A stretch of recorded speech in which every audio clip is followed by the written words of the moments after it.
Le propre des affaires humaines, c'est que si le bien idéal est impossible à définir, le mal, lui, est identifiable.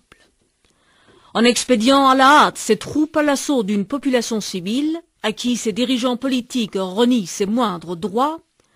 en faisant de Manama une véritable place forte, de son centre-ville un champ de bataille, de ses quartiers chiites des trappes à pauvres, des mosquées qui s'y trouvent, des brasiers, l'Arabie saoudite a commis le mal suprême. Ce mal, qui depuis des siècles sert de tremplin aux ingérences occidentales au Moyen-Orient, qui en dévitalise les nations, qui fait dépérir leur idéal et les expose sans nulle forme de protection aux aléas d'un monde où l'Occident a toujours la part la plus belle, non pas parce qu'il le mérite, mais parce qu'il agit en bloc, là où les musulmans opèrent désunis, s'appelle confessionnalisme. Ce mal fait perfidement son chemin dans certains États arabes en ces heures de grands bouleversements historiques, et ses chantres, pour la plupart rois, émirs, princes, prolifèrent à une vitesse inquiétante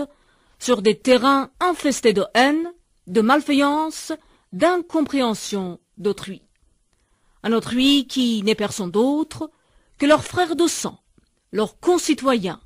leurs administrés, dont le sort leur est confié de façon souvent non démocratique, et qui aujourd'hui, en grand laissé-pour-compte du miracle pétro-économique,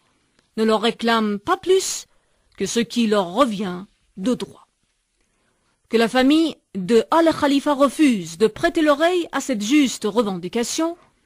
qu'elle la considère comme un crime châtiable, au point de laisser une armée étrangère violer sa souveraineté pour réprimer cette même revendication dans le sang, cela ne peut que compliquer davantage la donne, approfondir les ressentiments et consommer la rupture entre le pouvoir et le peuple. Le ministre iranien des Affaires étrangères, Ali Akbar Salehi, a eu le mot juste en qualifiant cette attitude de fuite en avant. Or, la fuite en avant n'est jamais une bonne solution. Surtout à Bahreïn, où la question chiite reviendra tôt ou tard à la charge, et probablement avec une acuité à toute épreuve. Et là, il sera peut-être trop tard pour la résoudre.